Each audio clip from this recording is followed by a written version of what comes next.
Hey everyone, and welcome to today's Explainer. Today, our goal is to objectively unpack the claims, the data, and the intensely charged rhetoric within a recently published, highly viral political commentary.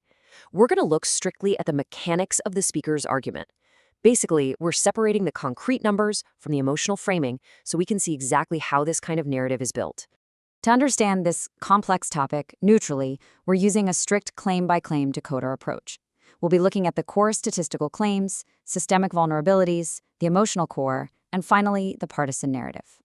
All right, let's dive right into Section 1, the core statistical claims. The whole foundation of the commentary we're looking at rests on some truly massive statistics. The primary claim right out of the gate is this number, 475,000.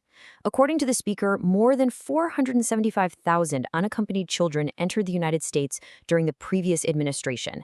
This figure is explicitly framed as a direct consequence of what they call prior open border policies, really setting the scale for what they describe as a profound national crisis. But then, the commentary sharply contrasts that massive figure with this one, 146,000. The speaker enthusiastically credits the current administration, specifically pointing to the Department of Homeland Security and the Department of Justice, with recently locating 146,000 of these missing children. It's framed as this groundbreaking act of heroism by agencies that, as the speaker notes, are frequently criticized by their political opponents. Now, here's where the scale of the argument really hits you. While finding those 146,000 kids is celebrated, it's immediately weighed against a completely staggering estimate that nearly 300,000 children are still missing and unaccounted for.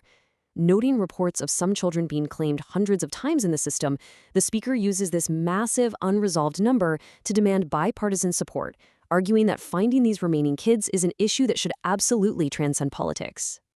Moving on to Section 2, Systemic Vulnerabilities.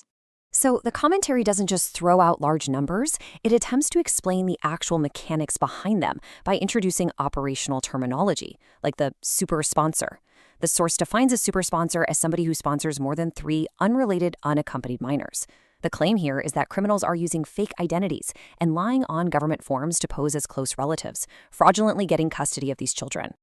And to quantify this vulnerability, the speaker brings up another huge number, asserting that the Department of Homeland Security has identified over 15,500 of these specific super sponsor cases.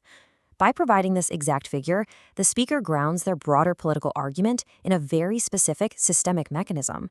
They are suggesting this is a widespread exploitation of government loopholes, not just a few isolated incidents. To back up the claim that this system is actively being exploited by criminals, the source cites specific Department of Justice actions over in Ohio. They detail the indictments of 3 siblings who allegedly smuggled more than a dozen kids by scamming the system with false paperwork. They also highlight a 27-year-old man who was sentenced for smuggling a 14-year-old child by falsely claiming to be her brother before subsequently assaulting her. These really harrowing examples are utilized to argue that systemic failures directly result in horrific child abuse. That brings us to Section 3, the emotional core. You've probably noticed that statistics and policy loopholes are really only half of the commentary's strategy. The rest of it is deeply anchored in real-world tragedies. The speaker goes through horrific murders and attacks on several young women by undocumented immigrants, naming victims like Elizabeth Medina, Ruby Garcia, Kayla Hamilton, Rachel Morin, Laken Riley, and Sheridan Gorman. The source explicitly juxtaposes these devastating losses with past statements from previous administration officials promising not to deport non-felons. They draw a very direct line of blame between policy decisions and these specific, tragic deaths. Right after listing these examples, the speaker delivers this exact line: "There's no empathy with the collateral damage." The previous leadership is explicitly accused of completely ignoring the human cost of their border policies, basically prioritizing power over the safety of American citizens and innocent children. And finally, Section 4, the partisan narrative. In this final phase, the video takes all of its data and tragic anecdotes and wraps them into a very stark good versus evil political dichotomy.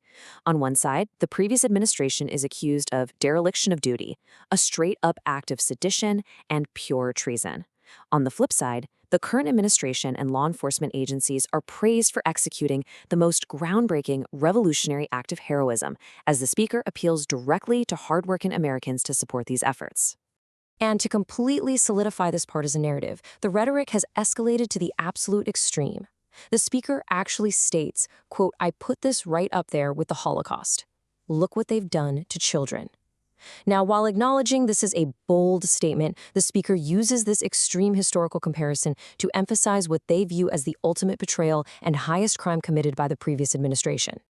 So, we've looked at the numbers, the alleged loopholes, the tragic victims, and the highly charged political framing. I want to leave you with this question to chew on.